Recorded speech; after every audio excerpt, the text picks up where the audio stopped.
Hi everyone, my name is Steve, and today we're going to be doing something a little bit different. I'm here in Seattle, Washington for the Vintage Computer Festival, held by the Vintage Computer Federation. This group works with computers from the 70s and 80s to restore them and make sure that they stay in good condition for future generations. We were a Mac house growing up. I had an old Mac LC575, I think, from 1993 or so. So we never really had a DOS machine. We never really had access to that whole library of software. Certainly never had old computers like the TRS-80 or an old Altair. We're here to take a look at what the Vintage Computer Festival has in store. So let's go take a look.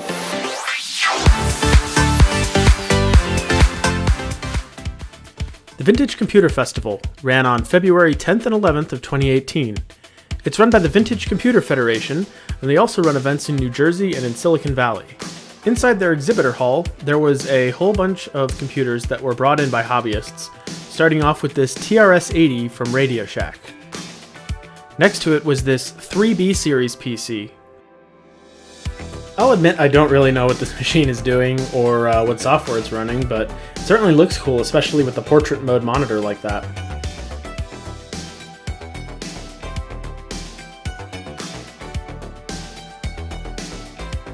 It's apparently accessible via the internet from sdf.org, which is a public access Unix system run by hobbyists. Though apparently not everyone loves Unix. This is a stack of old SPARC machines from Sun Microsystems. There were a bunch of people showing off their own working PCs, although I have no idea what any of these are, so do drop a comment down below if you recognize any of these parts.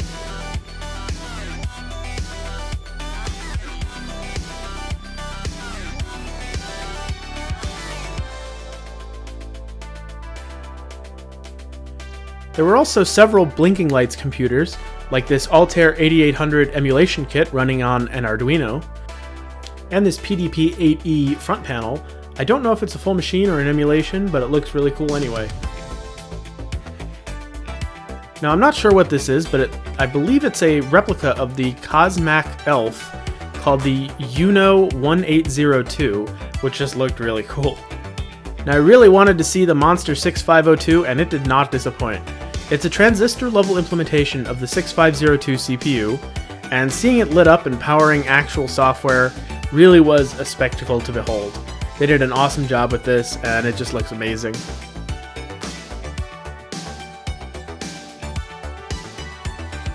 that was the exhibitor room, and it had lots of great hardware. And next to that was the consignment room, which had a ton of great things to check out. Someone brought this huge collection of old magazines for people who wanted to take a trip back through memory lane, I suppose. I never had any of these magazines myself, but the cover art just screams that perfect 1980s computer aesthetic that we all remember so well. There were a couple of piles of old boards. I have no idea what any of this did, but grids of ICs always look really cool to me. Someone also brought in this huge box of capacitors that are just giant. They're almost the size of 2 liters. And this pile of expansion cards, which I think are ISA. Again, I don't know what they do. Leave a comment down below if you have some idea as to what those are for. And this computer, which was just really neat, running some sort of VGA converter. Finally, there were a number of speakers brought in. This is Paul Lawton talking about his work on Apple-DOS. The festival was held at the Living Computers Museum and Labs, which is an incredible museum full of computers going back decades. They had several art exhibits showing the power of computers being used to generate just beautiful imagery, including this wall display, along with this top-down projected table mount display.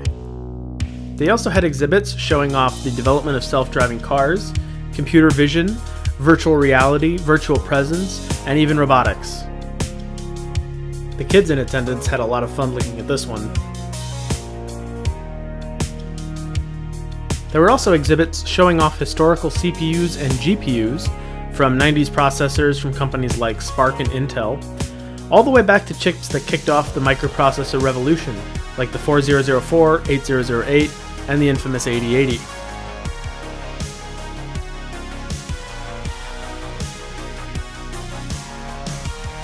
But the real draw for me was seeing all these old computers, like the Cray 1 supercomputer, and even this ancient Enigma machine.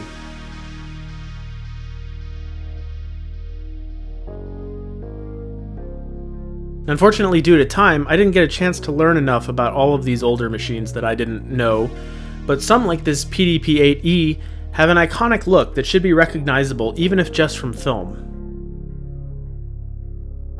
Most of these machines are functional, and are powered on, hence the living computer's name. Some of them can even be used, though that was more for computers from the late 70s on, not so much for these older machines that are here mostly for archival purposes. I have no idea what any of these are, but dang do they look cool. They had many memory devices on display, from EPROMs to these massive boards full of ICs. This chunk of core memory was one of the first used for random access, each intersecting wire holding a single bit.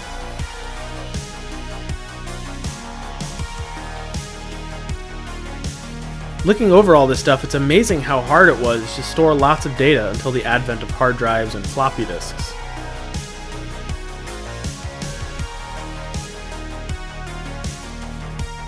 And finally, this collection of portables is a great reminder of how far we've come in making these machines small.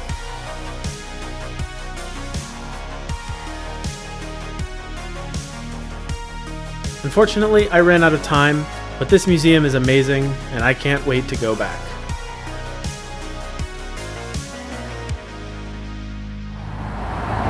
So that was the Vintage Computer Festival here in Seattle, Washington. Had an absolute awesome time here. It was a lot of fun to see all these old computers, a lot of which I'd never gotten to use or see before. Only really saw them in movies or maybe occasionally at a friend's house, so that was really cool. On top of the festival itself, this whole experience at the Living Computers Museum was just incredible. There are so many awesome exhibits here, and I'm really glad I got to check them all out. I wish I had more time to check them all out because I didn't get to see them all. There was a lot of stuff to see, including a whole section on the origins of the Macintosh and on mainframes in general, which I didn't get a chance to check out. But if you're in the Seattle area, I highly recommend you come check out the Living Computers Museum and Labs. They have all kinds of really cool stuff to check out. It was an absolute blast. Definitely worth your time. So that'll just about do it for this video. Thank you all so much for watching. If you like what you see, do make sure to drop a like down below and tell me what you think about all these old computers and if you had any of them that you saw in this video. So thank you all so much for watching, and I'll see you in the next video.